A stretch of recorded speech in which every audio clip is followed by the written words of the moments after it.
রাশিয়ার কাছ থেকে তেল আর কিনবে না ভারত, জানালেন ট্রাম্প। মোদির আশ্বাসের দাবি মার্কিন প্রেসিডেন্টের। রাশিয়ার তেল কেনা বন্ধ করবে ভারত, এমনটাই দাবি করলেন মার্কিন প্রেসিডেন্ট ডোনাল্ড ট্রাম্প।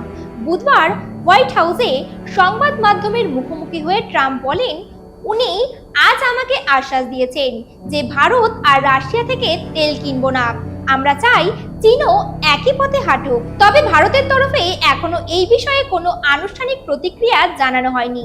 ট্রাম্পের এই বক্তব্যের সত্যতা নিয়েও মুখ খোলেননি নয়াদিল্লি। ফলে তার মন্তব্যকে কেন্দ্র করে আন্তর্জাতিক মহলে জল্পনা শুরু হয়েছে। রুশ ইউক্রেন যুদ্ধ শুরুর পর থেকেই রাশিয়া থেকে সস্তায় অশোধিত তেল কিনে আসছে ভারত। যুদ্ধের আবহে আমেরিকা ও পশ্চিমা দেশগুলি রাশিয়ার ওপর নানা নিষেধাজ্ঞা জারি করেছিল, কিন্তু ভারতে সেই সময় জাতীয় স্বার্থের কথা ভেবে রুশ তেল আমদানি জারি রাখে। এর ফলে গত কয়েক বছরে রাশিয়া থেকে তেল আমদানি 0.2% থেকে বেড়ে দাঁড়ায় প্রায় 35%। বর্তমানে ভারত বিশ্বের তৃতীয় বৃহত্তম তেল আমদানিকারক দেশ এবং রাশিয়া অন্যতম বড় ক্রেতা চীনের পরেই। ট্রাম্প বরাবরই রাশিয়ার তেল বিক্রিতে আপত্তি জানিয়েছে। তার দাবি, রাশিয়া সেই তেল বিক্রির অর্থ ইউক্রেন যুদ্ধে চালাতে ব্যবহার করছে।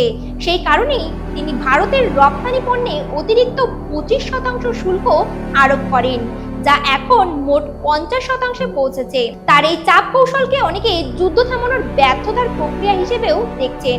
তবে রাশিয়ার সঙ্গে ভারতের সম্পর্ক বহু পুরনো। সোভিয়েত আমল থেকেই নয়াদিল্লি ও মস্কোর মধ্যে ঘনিষ্ঠতা ছিল। ঠান্ডা যুদ্ধের সময়ও বহু আন্তর্জাতিক ইস্যুতে ভারতকে সমর্থন করেছিল রাশিয়া। পুতিনের আমলেও সেই বন্ধুত্ব অটুট থেকেছে। তাই প্রশ্ন উঠছে, ট্রাম্পের চাপের মুখে কি সত্যি ভারত মস্কোকে চটাতে চাইবে?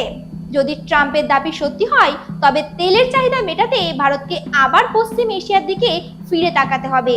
ইরাক, সৌদি আরব, সংযুক্ত আরব অমিরশাহী, আমেরিকা ও ব্রাজিল হতে পারে ভারতের বিকল্প উৎস। তবে এতে খরচ অনেক বাড়বে।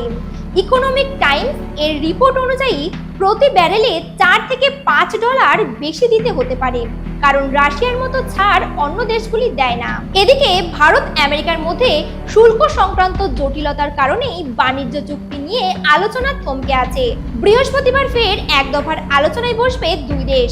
ভারতের বাণিজ্য সচিব রাজেশ আগরওয়াল ইঙ্গিত দিয়েছেন, ভারত হয়তো আমেরিকা থেকে তেল আমদানি বাড়ানোর কথা ভাবছে। আর তার ঠিক আগের দিনই ট্রাম্পের এই মন্তব্য পরিস্থিতিকে আরো উত্তপ্ত করে তুলেছে। এখন দেখার, সত্যিই কি নয়াদিল্লি রাশিয়ার তেল কেনা বন্ধ করে আমেরিকার পথে হাঁটে, নাকি জাতীয় স্বার্থের কথা ভেবে আগের অবস্থানেই অটল থাকে ভারত। দেখছেন HPN নিউজ। নমস্কার।